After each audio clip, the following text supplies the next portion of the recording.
Heto na sa wakas mga kakwento.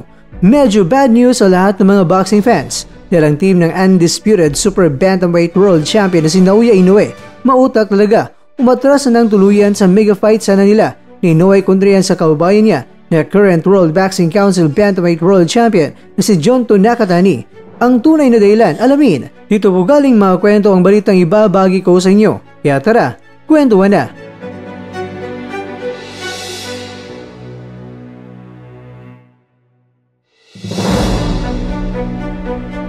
Medyo malabo na nga ang mega fight ni Inoue at ni Nakatani dahil binunyag na ng promoter at manager ni Inoue na si Hideyuki Ohashi na tuluyan na atras si Inoue dahil naging iba raw ang naging takbo na napag-usapan na nila noon sa kampo ni Nakatani. Ito ang naging pahayag ni Ohashi sa nakarang press conference na isinagawa niya sa Yokohama. Inanunsyo kasi nila itong si Yu Shikitaki ay na-injury sa kanyang balikat kaya inalis na siya sa isa sa mga cards ng Inoue kontra yan kay Sam Goodman ngayong January 24 sa Tokyo, Japan sa susunod na taon. Nilinaw ni Ohashi na dahil extended ang laban ni Inoue at Goodman ay hindi magagawa ni Inoue na lalaban ng 4 na beses sa isang taon.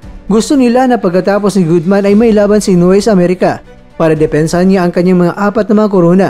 Pagkatapos ay lalabas naman sa lungga at dadayon naman sa Saudi Arabia. Ibig sabihin mga kakwento, 3 mga laban pa rin ang mangyayari sa taong 2025 at 3 mga laban na yan ay hindi pa kasali itong si Nakatani dahil ayaw nila na isingit pa itong si Nakatani sa taong 2025 kahit na itong si Nakatani ay handa na ito na ikasa sa taong 2025. Pero ganun pa man, ibinunyag ng Team Inoue ng laban ay maaaring ikasa ito sa taong 2026 sa Tokyo Dome sa Japan. Samantala, ang angas ng pinasa si John Riel Casimero ay hindi pa rin nilulubayan ng mga Japanese media dahil may panibagong ibinalita na naman ng Japanese media patungkol kay Casimero at sinabi nila na nag-withdraw daw itong si Casimero sa kanyang retirement at may paparating na laban ngayong darating na buwan ng Marso sa susunod na taon.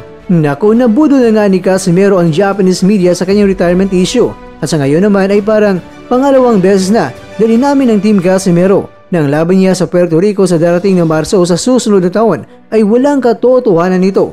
Ibinunyag ng Japanese media na nag-upload itong si Casimero ng mga training videos at mga pad works nito.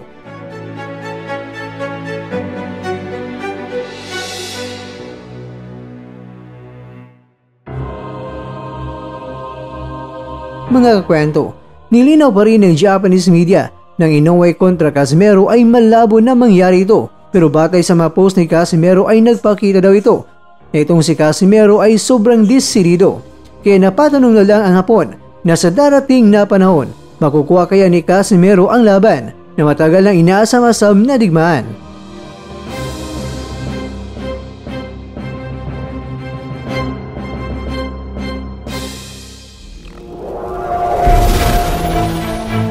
At dyan, nagtatapos ang ating kwento.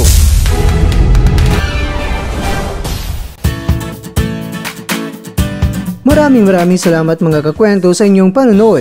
Pero baka naman mga kakwento ay nagustuhan niyo po ang kwento natin ngayon. Baka pwede niyo po akong mabigyan dyan ng like, subscribe at click na rin sa bell button.